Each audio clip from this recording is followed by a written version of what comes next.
warahmatullahi wabarakatuh. Waalaikumsalam warahmatullahi wabarakatuh. Tabi pun, Ya pun, tabi'uy. ya pun. Bismillahirrahmanirrahim. Yang saya hormati Bapak Kepala Sekolah SD Negeri 6 Pancajaya, Bapak Hendaryono Sarjana Pendidikan. Yang saya hormati Bapak Ibu Dewan Guru SD Negeri 6 Pancajaya. Saya ucapkan salam dan bahagia untuk kita semua. Mudah-mudahan pada pagi hari ini kita dapat mendengarkan diseminasi budaya positif dari rekan guru penggerak kita angkatan 11, yaitu Ibu Lia Sistinawati SPD.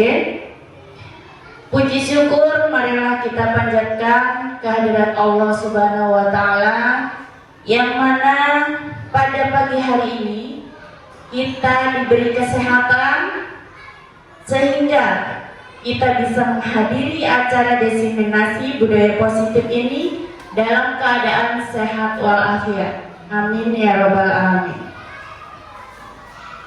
Salawat serta salam marilah senantiasa kita sanjungkan kepada Nabi Muhammad Sallallahu Alaihi Wasallam. Semoga kita semua mendapatkan syafaatnya di yaumil kiamat nanti. Amin Allahumma amin. Bapak dan Ibu guru semua, salah satu rekan guru kita yaitu Ibu Lia Sistinawati ini sedang mengikuti pendidikan guru penggerak angkatan 11. Mudah-mudahan Ibu Lia dimudahkan dalam menyelesaikan pendidikan guru penggerak, diberi kemudahan dari awal sampai akhir pendidikannya nanti. Amin Allahumma amin. Baiklah Bapak Ibu, saya akan membacakan susunan acara pada hari ini, yaitu yang pertama pembukaan, yang kedua yaitu sambutan dan arahan dari Bapak Kepala Sekolah, dan yang ketiga yaitu pemaparan yang akan disampaikan langsung oleh Ibu Lia Sistinawati, yang keempat tanya jawab, yang kelima penutup. Baiklah Bapak Ibu, langsung saja kita buka acara ini dengan bersama-sama kita membacakan Bismillah. Bismillahirrahmanirrahim. Yang selanjutnya sambutan dari Kepala Sekolah SD Negeri 6 Pancajaya pada Bapak Hendaryono, kami persilakan. Assalamualaikum warahmatullahi wabarakatuh. Waalaikumsalam warahmatullahi wabarakatuh. Yang saya hormati Bapak Ibu Guru SD 6 Pancajaya, yang pada hari ini kita bisa berkumpul bersama dalam kegiatan diseminasi budaya positif, yaitu mendukung kegiatan guru penggerak Ibu Lia Sistinawati. Untuk itu saya selaku kepala sekolah tidak bisa memberikan yang lebih, hanya doa dan dukungan. Semoga Ibu Lia Sistinawati dalam kegiatan diseminasi calon guru penggerak ini bisa lancar, tidak ada halangan suatu apapun. Bapak Ibu yang saya hormati, dalam kegiatan ini mari kita semua saling mendukung, saling bertanya, saling memberikan informasi, supaya kita yang belum kita terpanggil dalam kegiatan guru penggerak untuk segera mengikuti program-program supaya di pendidikan kita, terutama di SD 6 Pancajaya ini, lebih baik dan mengikuti program-program pendidikan nasional. Bapak Ibu yang saya hormati, kegiatan hari ini adalah untuk diseminasi budaya positif Ibu Lia. Semoga nanti ke depannya bisa kita serap, kita manfaatkan dan kita terapkan kepada siswa-siswi kita supaya lebih baik untuk kemajuan SD 6 Pancajaya ini. Mungkin itu saja yang bisa saya berikan. Kurang lebihnya saya mohon maaf. Saya akhiri. Wassalamualaikum warahmatullahi wabarakatuh. Waalaikumsalam warahmatullahi wabarakatuh. Terima kasih kepada Bapak Kepala Sekolah. Dan untuk selanjutnya, ini adalah acara inti kita, yaitu penyampaian materi diseminasi budaya positif oleh Ibu Lia Sistinawati SPD. Kepada Ibu Lia, dipersilakan.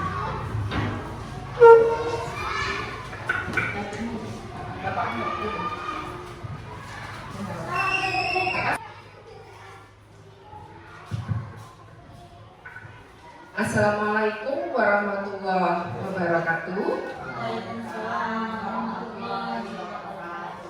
Saya ucapkan selamat pagi.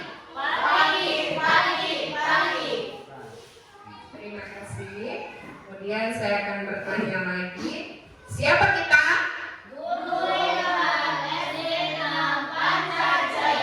Baik, terima kasih Bapak Ibu. Masih semangat untuk hari ini ya. Mohon maaf sebelumnya.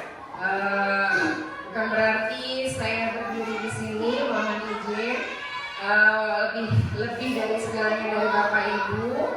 Di sini saya hanya ingin menyampaikan tentang apa yang saya dapatkan dari pendidikan saya, yaitu guru penggerak, dan saya di sini akan menyampaikan salah satu dari inti di modul 1.4, yaitu tentang diseminasi budaya positif yang akan kita terapkan di sekolah kita. Semoga nantinya bisa bermanfaat untuk Bapak Ibu guru di SD Negeri 6 Pancajaya. Baiklah Bu dan Bapak, kita langsung saja mulai. Apa itu yang dimaksud dengan diseminasi? Diseminasi itu adalah salah satu kegiatan yang ada di program guru penggerak, dan di sini adalah salah satu yang harus guru penggerak terapkan, yaitu dengan cara menyebarkan apa itu yang dimaksud dengan disiplin positif yang ada pada modul 1.4. Di sini ada tujuan pendidikan. Menurut Ki Hajar Dewantara, tujuan pendidikan adalah menuntun segala kodrat yang ada pada anak-anak agar mereka dapat mencapai keselamatan dan kebahagiaan yang setinggi-tingginya, baik sebagai manusia maupun sebagai anggota masyarakat. Oleh sebab itu, pendidikan itu hanya dapat menuntun tumbuh atau hidupnya kekuatan kodrat yang ada pada anak-anak, agar dapat memperbaiki lakunya hidup dan tumbuhnya kekuatan kodrat anak. Jadi di sini maksudnya adalah kita sebagai guru itu hanya bisa menuntun. Jadi kita tidak bisa menginginkan anak itu sesuai dengan apa yang kita mau. Jadi kita tuntun mereka arahnya kemana supaya mereka bisa mewujudkan cita-cita mereka yang setinggi-tingginya. Jadi semua itu perlu dan sangat-sangat sekali kita dukung. Karena kita sebagai pendidik tentunya menginginkan anak-anak didik kita bisa mendapatkan apa yang mereka inginkan. Kemudian yang selanjutnya, budaya positif. Budaya positif di sekolah itu apa Bapak Ibu? Yaitu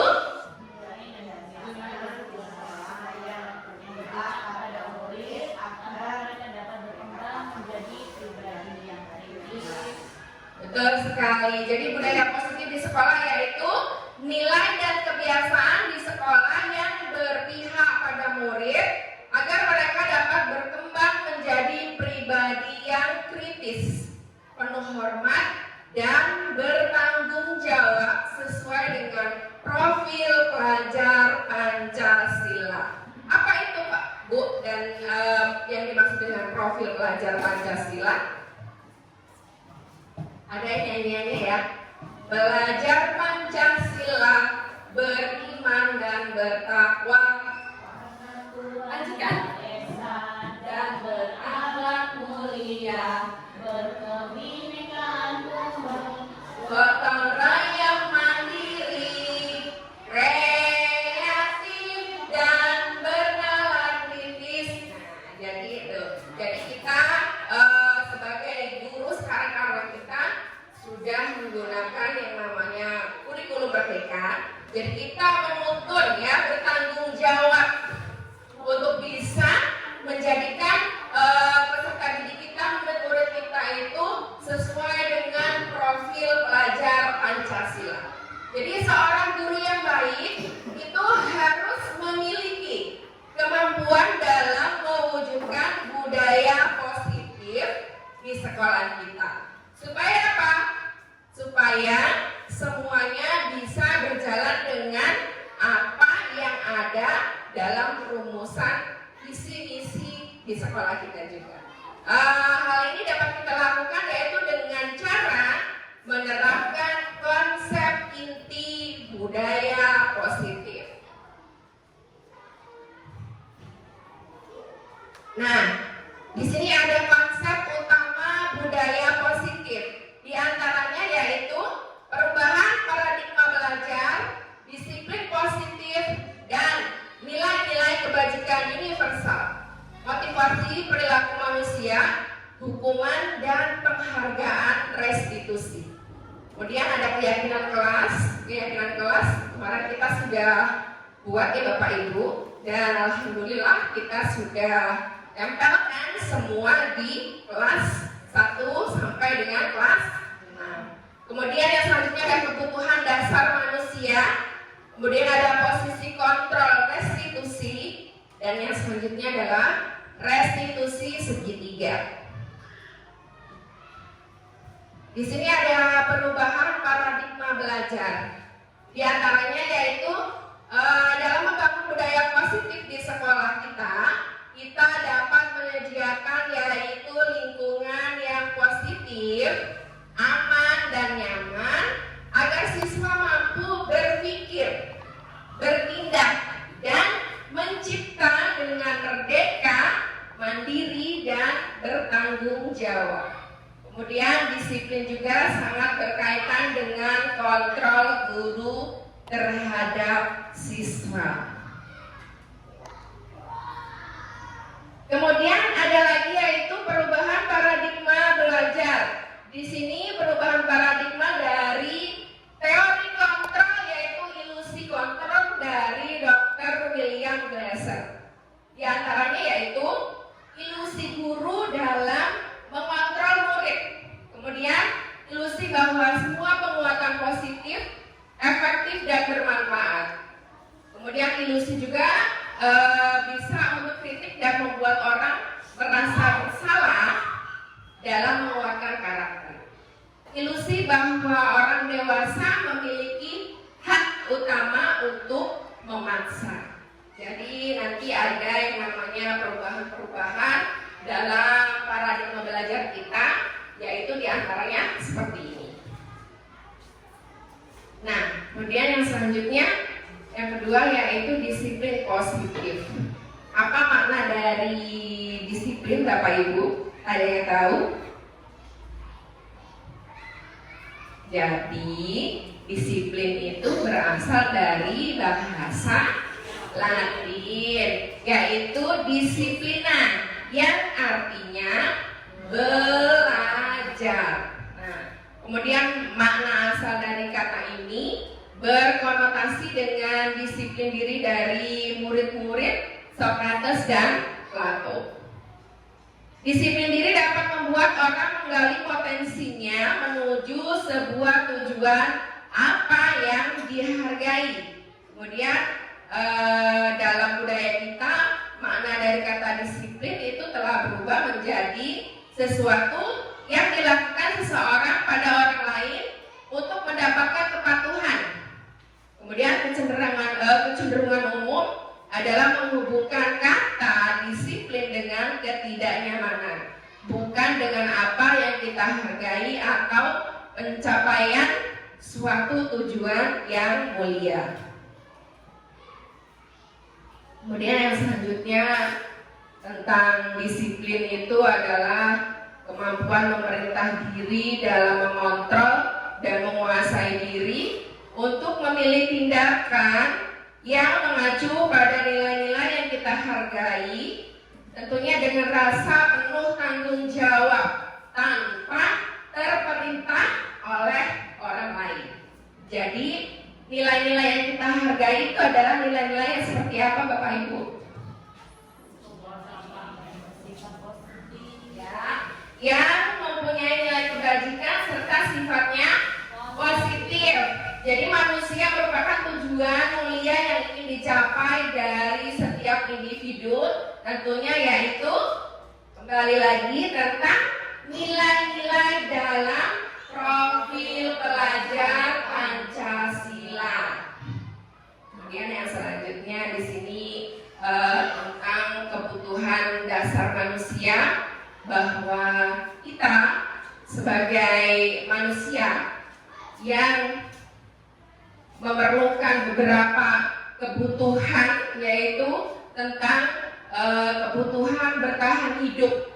Kemudian kita memerlukan yaitu yang namanya cinta dan kasih sayang. Kemudian ada kesenangan, kebebasan, dan penguasaan. Jadi realitas dari kebutuhan setiap orang itu berbeda-beda ya Bapak Ibu.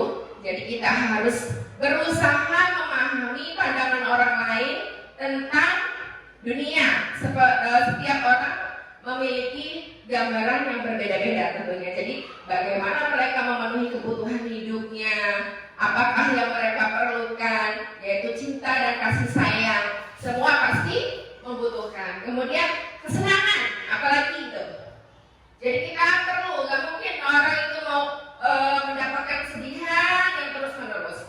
Pasti salah satunya adalah kesenangan. Kemudian kebebasan. Nah ini, jadi seperti yang sudah kita pelajari tentang profil pelajar Pancasila, bahwa kita tidak bisa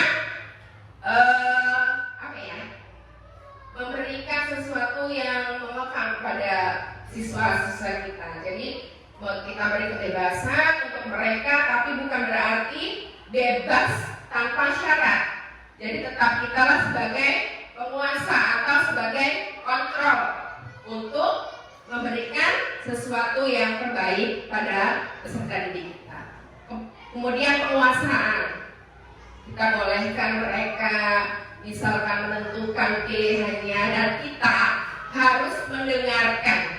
Misalkan mereka, Bu, saya kepingin pembelajaran kita besok pakai materinya dan metode ajarnya seperti ini, boleh. Jadi kita dengarkan saja apa maunya mereka, dan jika kita bisa untuk memenuhinya, kenapa tidak? Jadi seperti itu. Kemudian di sini ada kasus nih Bapak Ibu, ada Ibu Ria. Ibu Ria itu guru kelas 6 di SD yang sedang bingung menghadapi ulang salah satu muridnya di kelas yang bernama Agus.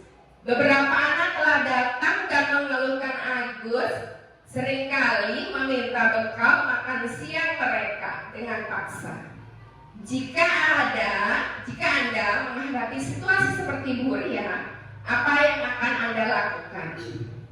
Menurut Anda, apa kira-kira alasan Agus melaksanakan hal itu? Nah, jika Bapak Ibu menemui kasus yang seperti ini, kira-kira nih tindakan Bapak Ibu itu akan seperti apa?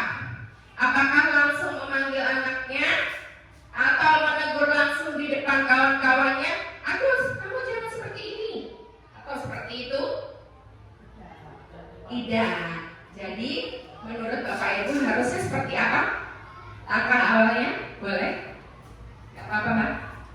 Ya, dipanggil lalu ditanya apa permasalahan utamanya, langsung kita tanya pelan-pelan, jangan dengan kata yang kasar. Nanti kan lama-lama ketemu masalah yang utamanya. Kira-kira. Terima kasih. Kemudian yang selanjutnya nih yang muda. Menurut Ibu Reni? Kalau menurut saya akan memanggil Agus secara empat mata, bicara empat mata. Saya tanyakan kenapa ada mungkin ada permasalahan atau latar belakang di keluarganya, mungkin ibunya tidak sempat masak atau bagaimana. Setelah itu saya akan komunikasikan dengan orang tuanya, mungkin seperti itu. Baik sekali. Terima kasih Ibu Elis Pujiati dan Ibu Reni atas tanggapannya. Kita ke sini, prospek. Kemudian dalam konteks disiplin positif di sini Ibu Ani sebaiknya benar sekali, yaitu mencari tahu alasan Agus melakukan tindakan tersebut agar mengetahui kebutuhan mana yang sedang berusaha dipenuhi oleh Agus. Ada pertanyaannya. Jadi apabila jawaban Agus itu karena lapar dan orang tuanya tidak membawakannya bekal makan siang. Nah, jadi di sini termasuk ke dalam apa Bapak Ibu? Kebutuhannya adalah bertahan hidup. Jadi kembali yang tadi ya tentang kebutuhan dasar manusia. Kemudian jika nih si Agus menjawab, Agus karena ia senang temannya memperhatikan dia. Jadi di sini termasuk ada ke dalam kebutuhan cinta dan kasih sayang. Jadi dia ibaratnya apa ya, memerlukan perhatian seperti itu ya. Kemudian yang selanjutnya adalah apabila jawaban Agus itu karena dia merasa bosan dengan bekal yang dibawakan ibunya, karena selalu membawa bekal yang sama. Apa jawabannya? Yaitu tentang pemenuhan kebutuhan kebebasan akan pilihan. Kemudian apabila jawaban Agus itu karena iseng dan dia menikmati nih ekspresi wajah dari teman-teman yang kesal karena makanannya diambil, itu termasuk ke dalam kebutuhan yang tadi, kesenangan. Jadi Agus itu merasa senang. Aku tuh sebenarnya senang kalau melihat teman-teman saya itu karena keisengan saya ya memberi kepuasan terhadap Agus. Jadi betul, kita tidak boleh langsung berbuat atau menghukum atau menanyakan. Iya, gitu. Jadi seperti itu. Kita harus tahu cara-cara kenapa, apa sebabnya, alasannya apa. Jadi kita harus sedikit demi sedikit ya Bapak Ibu belajar untuk merubah dari mungkin metode kita yang mindsetnya udah ke setting dari zaman dahulu kala, kita langsung pokoknya harus ini, kamu harus nurut apa kata bapak dan ibu guru. Itu kita tidak boleh lagi. Jadi sedikit demi sedikit kita harus bisa merubahnya. Kita bareng-bareng belajar ya Bapak Ibu. Nah, kemudian di sini ada yang namanya teori motivasi tentang perilaku manusia. Untuk menghindari ketidaknyamanan atau hukuman, apa yang akan terjadi apabila saya tidak melakukannya? Ini termasuk ke dalam motivasi eksternal. Kemudian apa yang masuk ke dalam motivasi eksternal? Bu Nur?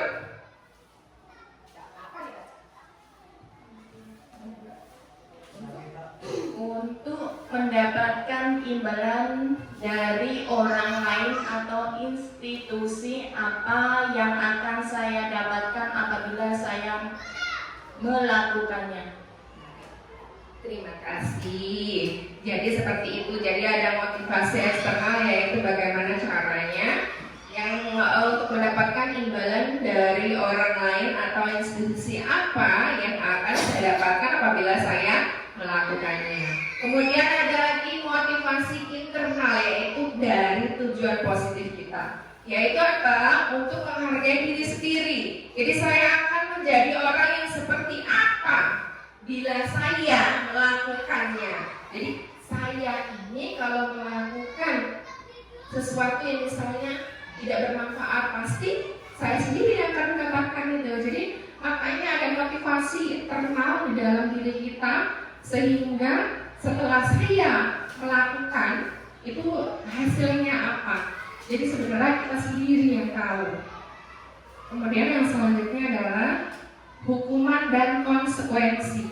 Di sini ada kasus lagi, yaitu tentang Iva kurang menguasai pelajaran matematika, sehingga pada saat pelajaran tersebut berlangsung, dia lebih banyak berdiam diri atau menggambar di buku pelajarannya.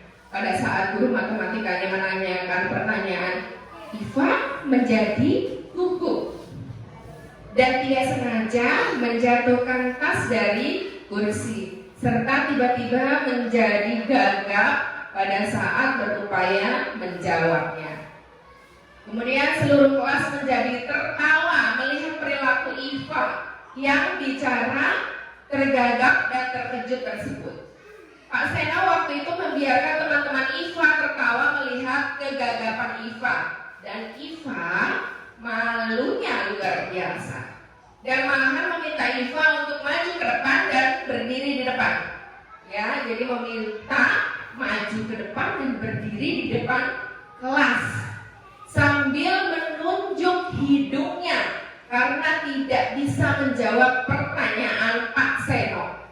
Kelas semakin gaduh dan anak-anak pun tertawa melihat Iva di depan kelas memegang ujung hidungnya. Nah, di sini apa Anda setuju dengan tindakan Pak Seno terhadap Iva?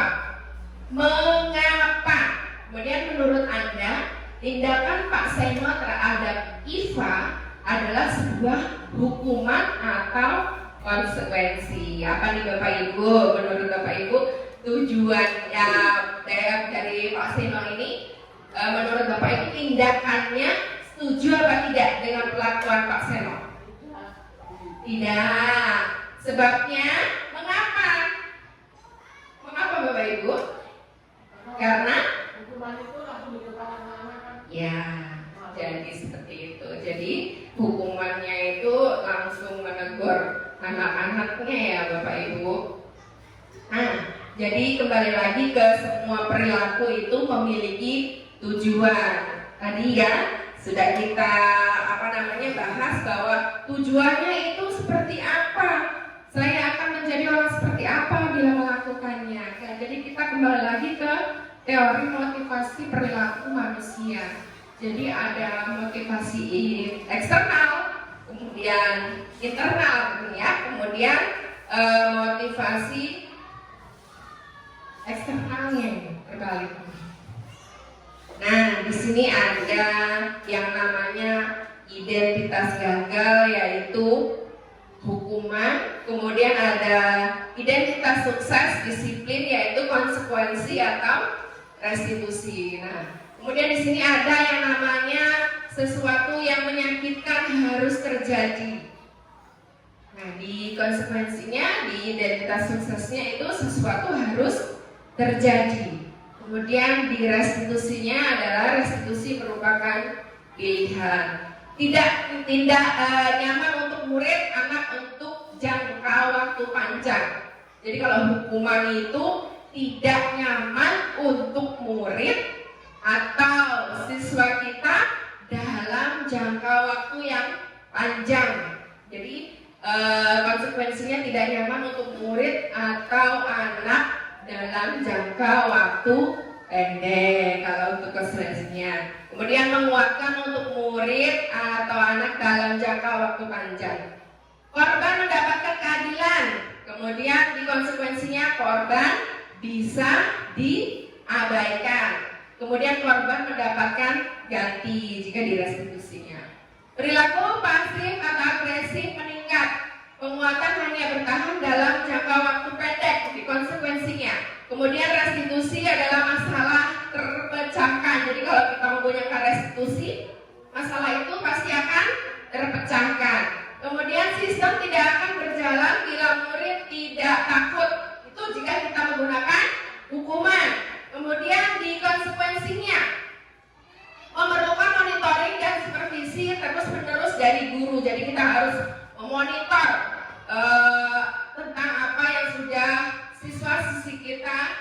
lakukan karena kesalahan mereka. Kemudian murid belajar bertanggung jawab untuk perilakunya. Selanjutnya berlaku hanya pada sebuah institusi, tidak berlanjut pada kehidupan nyata, membantu penerapan mengikuti peraturan dalam masyarakat. Kemudian setelah restitusi akan ada fokus pada pemecahan masalah dalam jangka waktu yang panjang. Kemudian ada peraturan adalah kamu harus, gitu kan, kalau hukuman pasti kita harus, kamu harus dengarkan apa kata Bapak Ibu guru, gitu. Kemudian apa konsekuensinya, yaitu apa peraturannya, mampukah kamu melakukannya, terima kasih, gitu. Kemudian apa untuk yang direstitusinya, jadi kita lebih sabar lagi tentang menanyakan. Jadi apa yang kita tanyakan, apa yang kamu yakini, pakai tanda tanya nih. Kemudian apa yang bisa kamu lakukan untuk memperbaiki masalah ini. Kemudian yang selanjutnya adalah murid atau anak membenci peraturan. Jadi murid atau anak itu karena hukuman mereka akan membenci, ya, akan membenci. Itu udah otomatis Bapak Ibu, mereka akan benci. Misalkan seperti ini, sudah datang terlambat, mereka pagi-pagi berusaha sebenarnya, ternyata sampai sekolah terlambat. Nah, tadinya yang ini saya udah terlambat, ini pasti saya nanti dapat hukuman, pasti akan berpikiran seperti itu langsung. Jadi mood untuk belajar itu udah pasti hilang gitu. Dengan apalagi datang ke sekolahan ternyata benar, Bapak Ibu langsung menyambut dengan memberikan hukuman. Lari anak, karena kamu terlambat.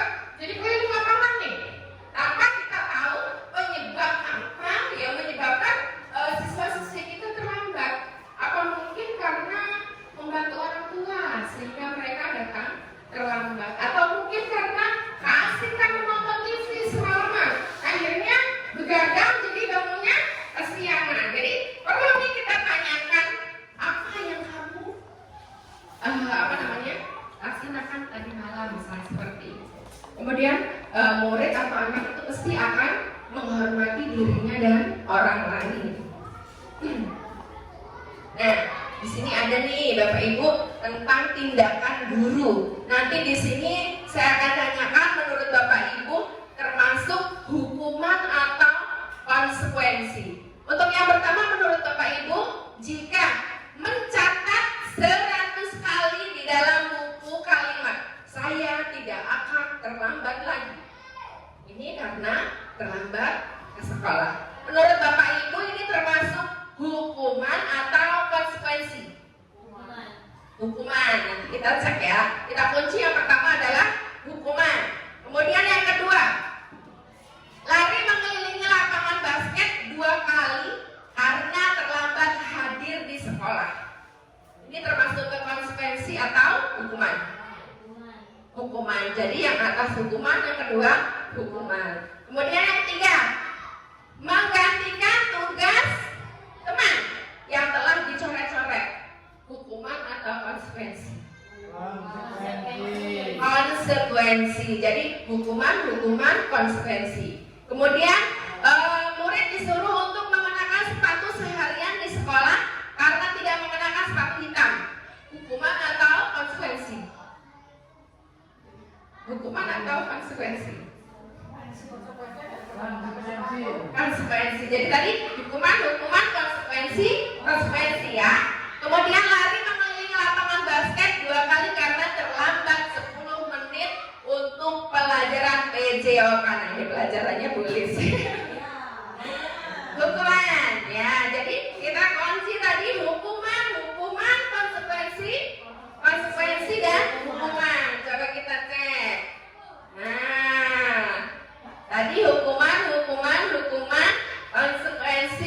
konsekuensi dan hukuman, kemudian konsekuensi lagi. Di mana sepertinya ini?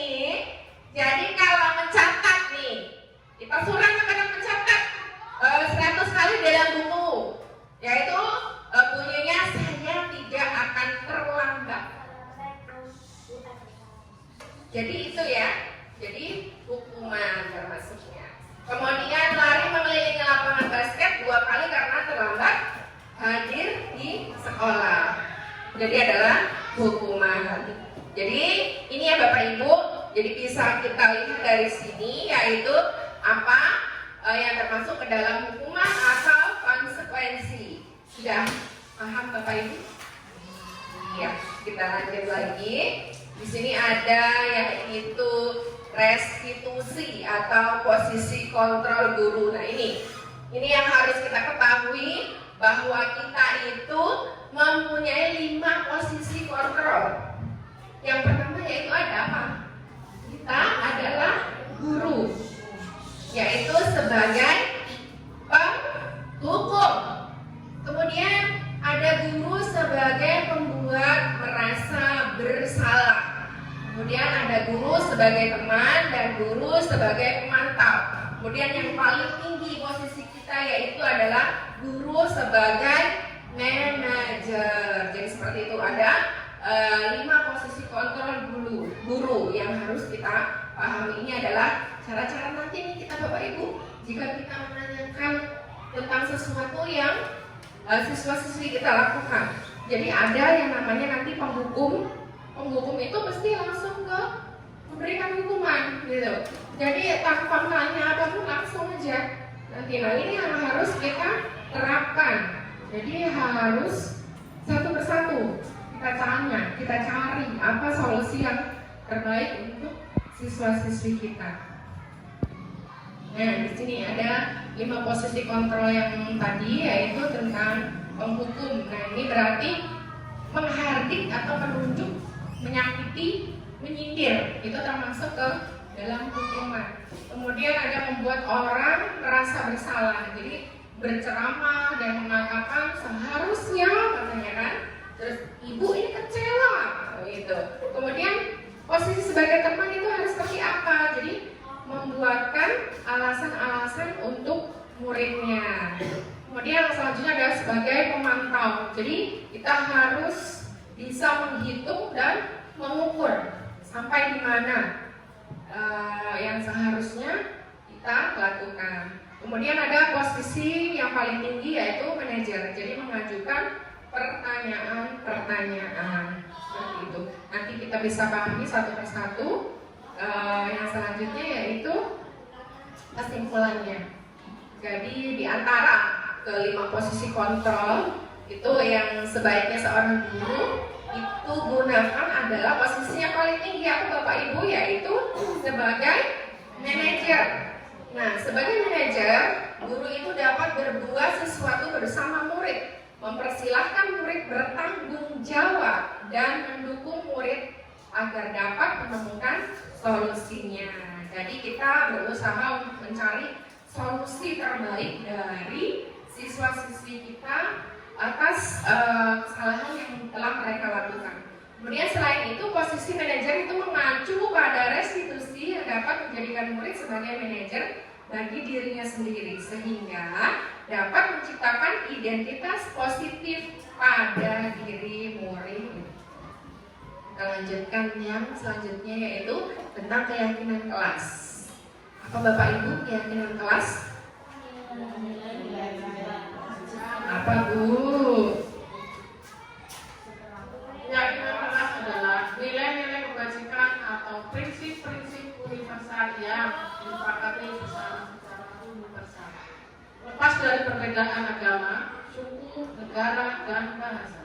Terima kasih ya benar sekali. Jadi apa itu keyakinan kelas? Keyakinan kelas itu adalah nilai-nilai kebajikan atau prinsip-prinsip universal yang dimiliki bersama secara universal, lepas dari perbedaan agama, suku, negara, dan bahasa. Jadi ini yang harus kita selalu terapkan. Jadi tidak ada perbedaan agama di situ, tidak ada mengatasnamakan suku apapun, negara apapun, bahasa apapun. Tujuannya adalah satu, yaitu tentang menerapkan prinsip-prinsip universal yang sudah disepakati bersama di dalam kelas. Jadi sebelumnya kita itu sudah merencanakan apa saja yang akan kita yakini di dalam kelas kita. Jadi kita tanya, kita sepakati bersama siswa-siswi kita. Nah, Kemudian di sini ada menurut Gosen, yaitu pada tahun 1998, suatu keyakinan kelas itu akan lebih memotivasi seorang dari dalam, yaitu intrinsik. Seseorang akan lebih bersemangat untuk menjalankan keyakinan daripada hanya sekedar mengikuti peraturan. Jadi beda ya Bapak Ibu, keyakinan dengan peraturan kelas. Kalau peraturan itu pasti lebih mengikat gitu ya. Jadi makanya kita rubah menjadi keyakinan kelas. Jadi apa yang kita yakini bersama siswa-siswi kita di dalam kelas? Mereka maunya apa? Bahasa-bahasa yang ada di dalam keyakinan kelas pun harus bersifat positif seperti itu. Nah, apa nih pembentukan keyakinan kelas? Jadi keyakinan kelas itu adalah bersifat abstrak daripada peraturan yang lebih rinci dan konkret. Keyakinan kelas berupa pernyataan-pernyataan yang universal. Kemudian pernyataan keyakinan kelas senantiasa dibuat dalam bentuk yang positif. Seperti tadi saya informasikan bahwa tentang keyakinan kelas itu kata-katanya itu harus bersifat positif. Jadi misalnya tidak boleh datang terlambat itu menjadi apa? Hadir sesuai hadir tepat waktu. Jadi seperti itu. Jadi kalimatnya jadi kalimat yang positif gitu. Jadi tidak boleh itu menjadi harus datang tepat waktu seperti itu. Kemudian semua warga kelas sebaiknya ikut berkontribusi dalam membuat kegiatan kelas lewat curah pendapat. Kemudian bersedia meninjau kembali keyakinan kelas dari waktu ke waktu. Jadi bisa dirubah Bapak Ibu. Jadi sewaktu-waktu jika misalkan nih keyakinan kelas akan kita tambah boleh, gitu. Kita rubah boleh. Jadi sesuai kesepakatan apa yang mereka inginkan. Kemudian nah ini ada budaya positif, lingkungan positif, keyakinan kelas dan peraturan kelas. Jadi pertama nih kita melakukan tentang budaya positif. Kemudian yang selanjutnya apa? Lingkungan yang positif. Kemudian selanjutnya apa lagi? Yaitu keyakinan kelas. Dan selanjutnya adalah menjadi peraturan kelas. Jadi seperti itu. Nah, nih selalu membalikan buku ke tempatnya. Menurut Bapak Ibu ini keyakinan kelas harus apa kalimatnya? Berubah menjadi apa? Selalu kembalikan buku ke tempatnya. Kemudian dilarang mengganggu orang lain. Hadir di sekolah 15 menit sebelum pembelajaran dimulai. Kemudian dilarang melakukan kekerasan. Dilarang menggunakan narkoba. Bagaimana bergantian atau menunggu giliran. Kemudian gunakan masker. Jangan berlari di kelas atau koridor. Di sini keyakinan kelasnya itu harusnya apa? Nah, di sini kalau selalu kembalikan buku ke tempatnya, maksudnya kemana? Ke tanggung jawab nih. Seperti kata-kata dilarang mengganggu orang lain. Jadi bahasanya menjadi menghormati orang lain. Jadi kata-kata dilarang itu jangan dipakai. Gitu. Jadi ubahlah ke dalam bahasa yang atau kalimat yang positif. Jadi menghormati orang lain. Nah, kemudian hadir di sekolah 15 menit sebelum pembelajaran dimulai. Menghormati orang lain atau juga berkomitmen. Kemudian dilarang melakukan kekerasan, termasuk ke dalam keselamatan atau menghormati orang lain. Bahasanya nanti kita masukkan seperti itu. Dilarang menggunakan narkoba. Kenapa? Masuknya ke kesehatan ya, karena tidak ada manfaatnya. Kemudian bergantian atau menunggu giliran, yaitu tentang menghormati orang lain atau bersabar. Kemudian gunakan masker. Apa yang berhubungan dengan masker? Berarti ke kesehatan atau keselamatan. Kemudian jangan berlari di kelas atau koridor, yaitu keselamatan atau keamanan. Nah, yang selanjutnya yaitu kita masuk ke segitiga restitusi. Ini yang harus kita terapkan Bapak Ibu. Jadi proses menciptakan kondisi bagi murid untuk memperbaiki kesalahan mereka dengan karakter yang lebih kuat, yaitu melalui restitusi. Guru dapat membantu murid menjadi lebih memiliki tujuan, disiplin positif, serta memulihkan dirinya setelah berbuat kesalahan. Kemudian membantu murid untuk jujur pada diri sendiri dan mengevaluasi dampak dari kesalahan yang dilakukan. Kemudian yang selanjutnya adalah memberikan penawaran, bukan paksaan. Sekali lagi kita berikan penawaran, bukan memaksa. Di sini ada segitiga restitusi namanya. Jadi segitiga restitusi itu gunanya adalah yang pertama adalah memvalidasi kebutuhan, kemudian menstabilkan identitas, kemudian menanyakan keyakinan. Jadi apa yang harus kita tanyakan ketika murid kita melakukan kesalahan? Yang pertama adalah kamu tentu punya alasan mengapa melakukan itu. Jadi sewaktu kita menanyakan siswa kita, misalkan mereka kok datang gak tepat waktu, kemudian kenapa kamu melakukan sesuatu misalkan berantem, apa? Jadi harus kita tanya dulu. Jadi kamu tentu punya alasan mengapa melakukan itu. Kenapa kamu melakukan itu? Nah, jadi kita tanya. Misalkan karena saya ini bu, tadi teman saya ngalah-ngatahin saya misalnya gitu kan. Jadi mereka itu melakukan sesuatu itu pasti ada dasarnya. Jadi kita tanya. Nanti mereka kok tahu-tahu kita langsung sini kamu, benar nggak kamu melakukan ini sama kamu? Itu tidak pas, tidak boleh. Jadi kita harus gunakan yang namanya segitiga restitusi. Kemudian adakah cara yang lebih efektif untuk mendapatkan apa yang kamu butuhkan? Jadi kita tanya, kira-kira nih selain hal misalnya kamu tidak memukul, seharusnya kamu harus seperti apa? Jadi kita tanya, harus apa nak? Sabar, kita tanya, apa nih yang sebenarnya terjadi? Jadi seperti itu. Kemudian selanjutnya setiap orang pasti pernah melakukan kesalahan. Jadi kita tanyakan ke siswa-siswi kita.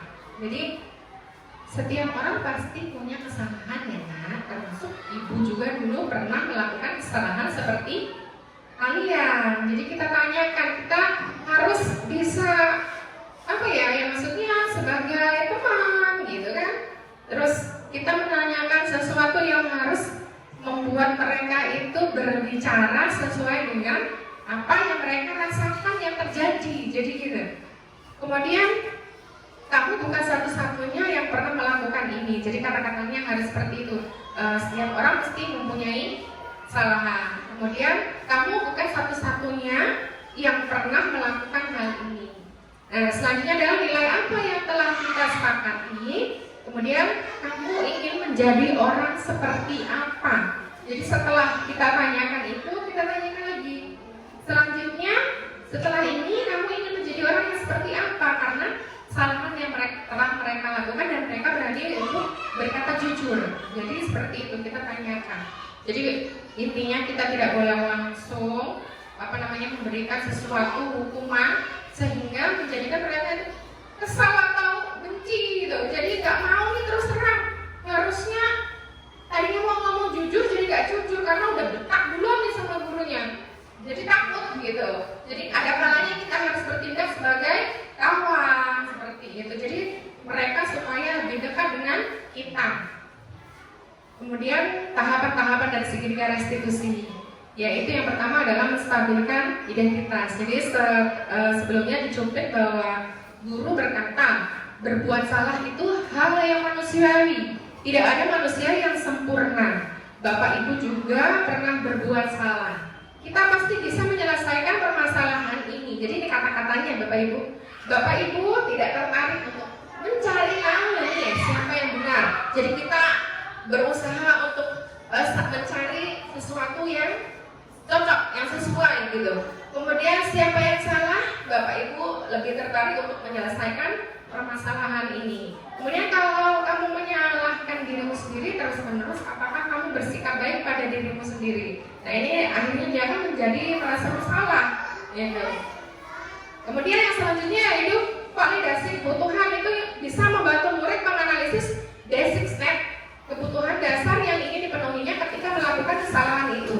Pada dasarnya setiap tindakan manusia tujuannya adalah memenuhi basic, adalah power, freedom, love, and belonging, terus kemudian fun atau survival. Jadi di sini kita harus apa?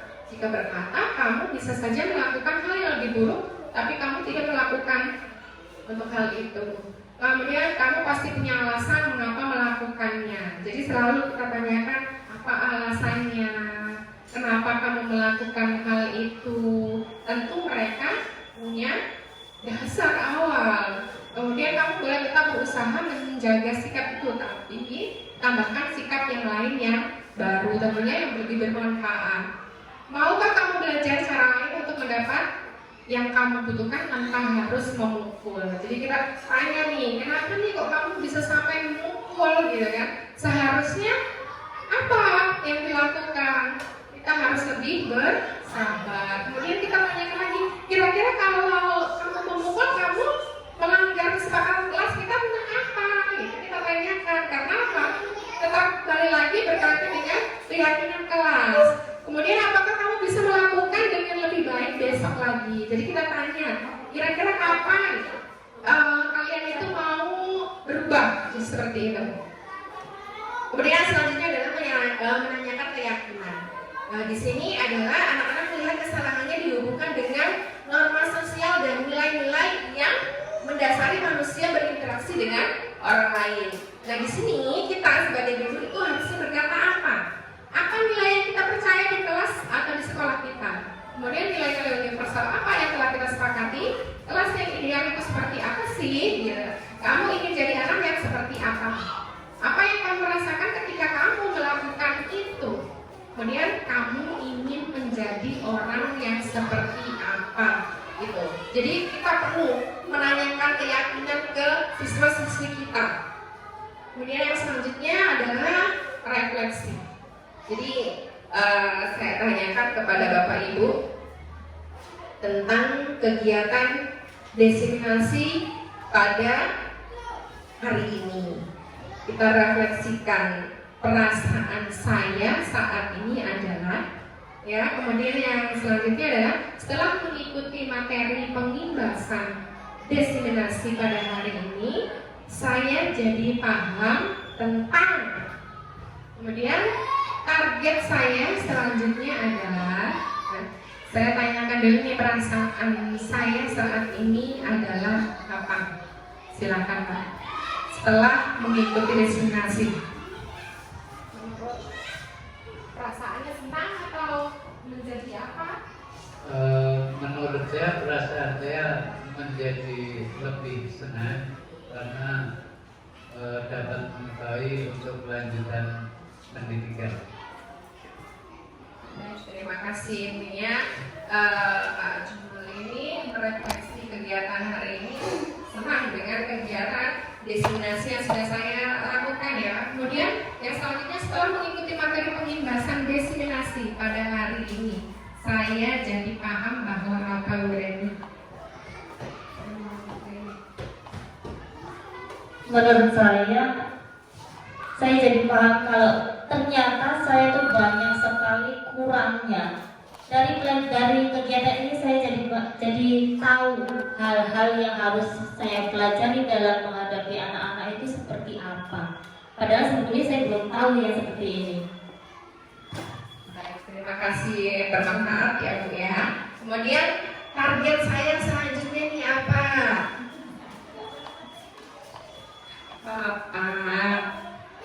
Akan berhati-hati dalam menindaklanjuti salah siswa. Akan berhati-hati dalam menindaklanjuti dari siswa-siswa kejadian di sekolah. Jadi akan lebih menanya dulu kita harus berada di posisi mana jika kita siswa kita melakukan sebuah kesalahan. Kemudian please. Kalau menurut saya itu kita harus melangkah dengan sabar, dan kita itu harus menemukan titik permasalahan yang dibuat oleh anak, sehingga jangan berbuat terlalu kasar atau keburu-buru kasar kepada anak. Kita harus memperhatikan mana yang lebih bagus atau yang salah atau yang benar. Makanya kita jangan langsung mengambil keputusan secara kasar. Baik, terima kasih. Intinya kita harus lebih berhati-hati atau lebih. Karena tadi acara inti atau penyampaian materi diseminasi tentang budaya positif oleh Ibu Lia Sistinawati SPD. Semoga bermanfaat untuk Bapak, Ibu, Dewan Guru yang ada di SD Negeri 6 Pancajaya ini. Untuk selanjutnya yaitu sesi tanya jawab kepada Bapak atau Ibu Guru yang ingin bertanya tentang materi yang sudah disampaikan oleh Ibu Lia Sistinawati tadi. Kami persilakan. Bapak Ibu, apa yang ingin ditanyakan? Kita bukan bertanya sebenarnya, kita sama-sama belajar nih cari solusi apa yang sekiranya harus kita rubah atau kita terapkan di sekolah kita tentang disiplin positif. Apa itu, Bapak Ibu? Menurut Bapak Ibu boleh kita sama-sama sharing aja. Apa Bapak Ibu? Monggo? Boleh. Nanti kalau saya nggak bisa jawab, Bapak Ibu loh yang jawab.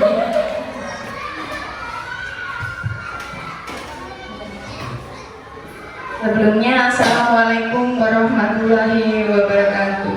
Waalaikumsalam warahmatullahi wabarakatuh. Terima kasih sudah diberi kesempatan untuk bertanya. Di sini saya selaku guru dari kelas 1 ingin bertanya kepada Ibu Lia, bagaimana sih cara yang paling manjur untuk membuat murid kita itu menerima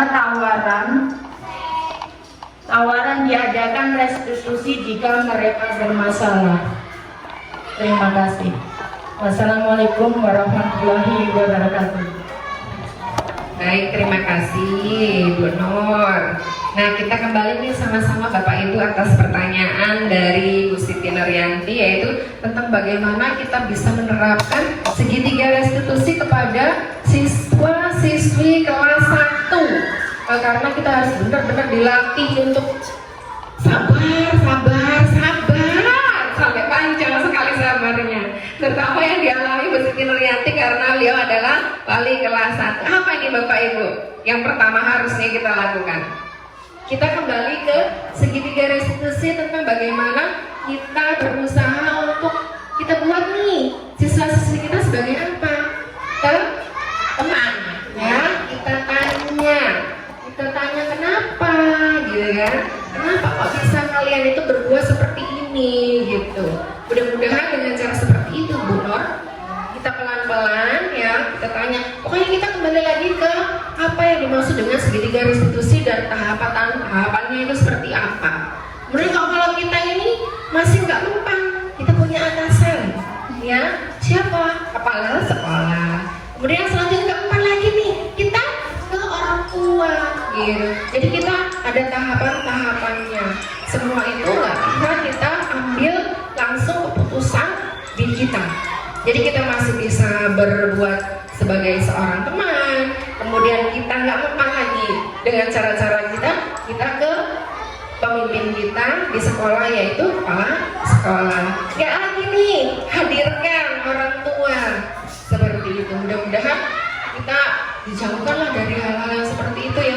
Cukup kita masih bisa menghandle nih dengan cara kita menjadi sebagai seorang teman. Jadi seperti itu ya Bu Nuryanti. Kalau kawan-kawan ingin menambahkan Bapak Ibu, monggo. Menurut Bapak Ibu bagaimana solusinya? Gelis? Assalamualaikum warahmatullahi wabarakatuh. Waalaikumsalam warahmatullahi wabarakatuh. Di sini saya Iris Pujiati sebagai guru PJOK. Jadi kalau ada anak melanggar kesalahan, karena saya itu yang sering adalah di lapangan, jadi apakah saya harus memberikan hukuman kepada anak itu langsung di lapangan, apakah harus saya tunda besok, kamu harus menulis kalimat-kalimat bahwa nggak akan mengulangi pelajaran lagi atau gimana gitu Mbak ya, Bu Lia, menurut saya seperti itu. Terima kasih. Akhiri, wassalamualaikum warahmatullahi wabarakatuh. Waalaikumsalam warahmatullahi wabarakatuh. Ini mungkin juga sering terjadi ya, sesuatu kesalahan yang mungkin tadi sengaja atau tidak disengaja nih siswa-siswi tulis ketika melaksanakan kegiatan di lapangan. Boleh nggak sih saya itu melakukan hukuman misalkan tidak di hari itu? Kira-kira apa nih hukuman yang sesuai dengan apa yang sudah siswa-siswi saya lakukan? Nah, menurut saya tetap kita harus menggunakan yang namanya segitiga restitusi. Jadi kembali lagi kita tanya sebabnya apa, mengapa kamu berbuat seperti itu tetap harus selalu kita lakukan. Intinya kita tidak boleh nih sekarang ini langsung memberikan hukuman ya. Kita cari tahu dulu, intinya kita cari dulu apa sih sebenarnya yang menyebabkan mereka melakukan hal seperti itu, yang tentunya sebenarnya akan membuat mereka sendiri itu merasa bersalah sebenarnya. Mungkin tanpa mereka sadar atau mereka memang sadar lakukan, kadang-kadang kita sendiri harus lebih bijak untuk menyikapi hal tersebut. Jadi menurut saya kita tetap harus gunakan bagaimana kita sebagai pendidik yang tentunya kita memposisikan diri kita sebagai posisi yang paling tinggi apa tadi Bapak Ibu? Manajer. Jadi kita harus bisa nih menjadi pemimpin pembelajaran yang baik. Jadi seperti itu. Kemudian ada lagi Bapak Ibu, menurut Bapak Ibu?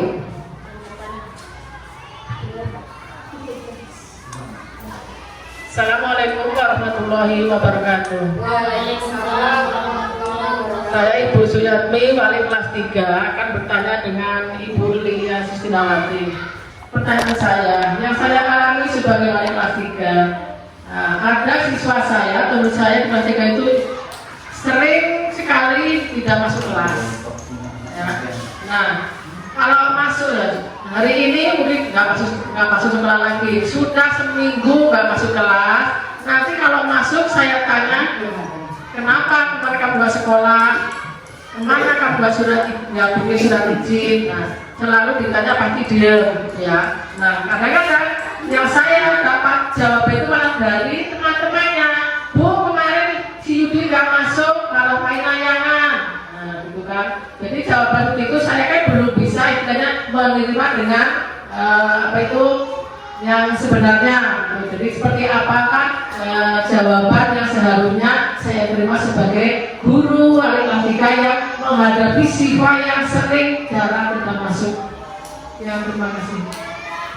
Baik, terima kasih Ibu Suryati yang sudah memberikan pertanyaan. Sebenarnya bukan memberikan pertanyaan, ini judulnya kita semua harus tahu bahwa kita ternyata nih di SD 6 punya siswa yang seperti itu ya Bapak Ibu. Sepertinya kita itu sudah menanyakan ya, sudah sering kali bertanya, kenapa lo nak kok kamu sering nggak masuk?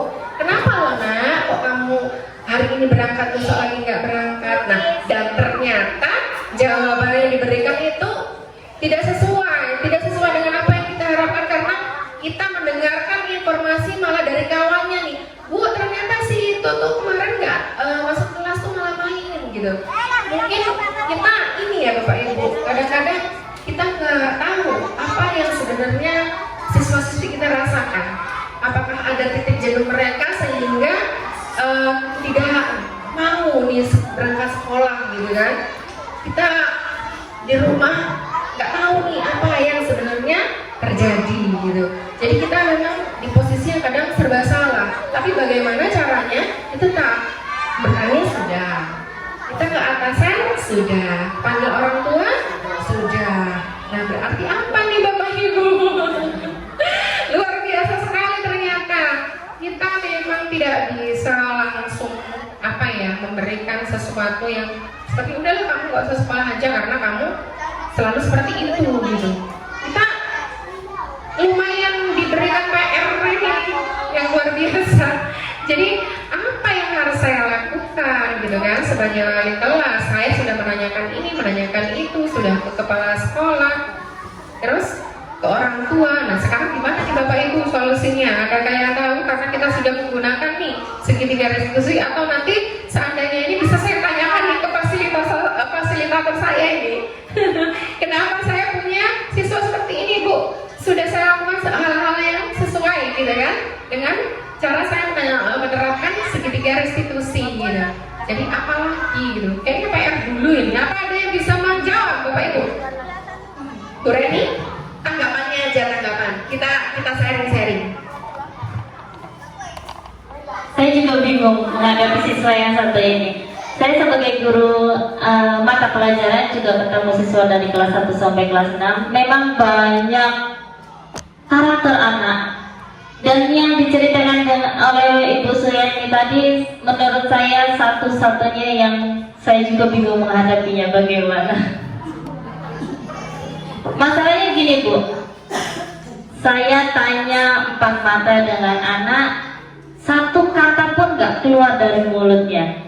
Misalkan cuma saya kasih tugas menulis saja, itu juga tidak selesai. Menulis soal yang ada di buku atau mengerjakan soal untuk cari jawabannya langsung, itu tidak selesai. Saya nggak bisa berkata apa-apa. Sepertinya ini PR yang perlu saya tanyakan. Ya, saya pun sendiri sebenarnya agak bingung gitu. Kita semua dibuat bingung harus seperti apa gitu ya. Nanti kita cari solusinya Bu ya. Jadi sepertinya untuk sesi pertanyaan cukup ya Bapak Ibu. Saya mengucapkan terima kasih sekali atas pertanyaan-pertanyaan yang sudah Bapak Ibu sampaikan. Sebenarnya intinya bukan pertanyaan, kita sharing aja ya judulnya. Bukan berarti selfie pintar atau apa. Jadi kita saling seperti tadi Bu Nur bertanya, kemudian saya kasih lagi ke Bu Lis. Jadi kita sama-sama belajar bagaimana kita bisa menjadi seorang pendidik yang lebih baik, lebih sabar. Dan sabarnya panjang sekali, karena kita diharapkan dengan karakter-karakter murid-murid kita yang luar biasa, bermacam-macam. Tapi ya tetap kita harus sudah boleh kalau gitu berlanjut lagi. Baik, assalamualaikum warahmatullahi wabarakatuh. Waalaikumsalam warahmatullahi wabarakatuh. Saya Cici Setiana, wali kelas dari kelas 4. Sebenarnya ini ya bisa dibilang pertanyaan, bisa dibilang kita harus sharing ya Bapak Ibu. Kasus di kelas 4 ini seperti ini. Siswa saya ada satu orang yang memang benar-benar, mohon maaf, dari lisannya itu tidak bisa untuk dikontrol gitu. Terutama mereka sering memanggil nama temannya itu dengan sebutan nama orang tuanya. Bahkan hampir setiap hari itu terjadi di kelas 4. Karena setiap hari itu ada yang laporan, Bu, si A manggil ini dengan sebutan bapaknya. Bu, bapaknya itu diloloin. Bu, mamanya ini dipanggil namanya oleh si A. Nah, sebenarnya seperti saya sudah sedikit demi sedikit sudah menerapkan segitiga restitusi ini. Sudah saya tanyakan, kemudian masalahnya apa, sudah saya panggil 4 mata. Ya namanya anak-anak ya, biasanya kalau dikasih tahu tolong jangan diulang lagi, iya Bu, iya Bu. Tapi pada kenyataannya setiap hari masih tetap seperti ini.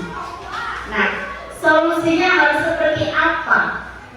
Kita menghadapi siswa yang seperti ini supaya tidak terjadi lagi hal-hal yang mohon maaf melibatkan nama orang tua di lingkungan sekolah.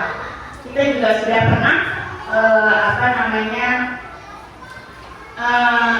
berkomunikasi langsung dengan kepala sekolah, juga sudah pernah ya.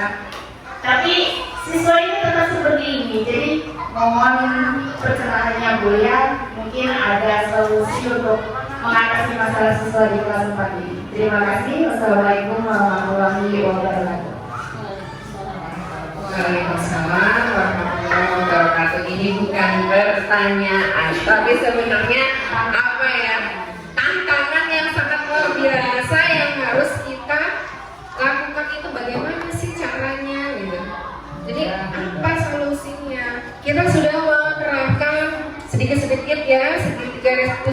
kita terapkan, yaitu dengan cara melakukan pendekatan dengan cara misalkan tolong ya, yang anak lakukan itu dengan cara memanggil kawan itu dengan sebutan orang tua, dengan nama panggilan orang tua itu tidak baik. Kemudian kita melakukan pendekatan yang lebih dari itu sudah juga. Kemudian kita berkomunikasi dengan kepala sekolah sudah juga. Dengan orang tua sudah belum, Bu? Dengan orang tua? Sudah. Dan ternyata mungkin sudah menjadi kebiasaan di rumahnya.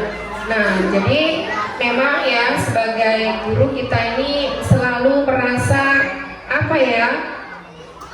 Kalau dibilang berat, ya berat.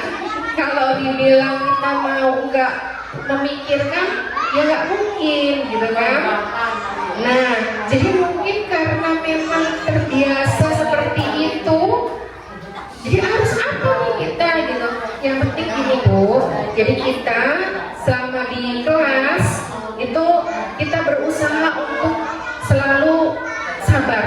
Intinya sabar, karena kan nggak semua kan anak kelas 4.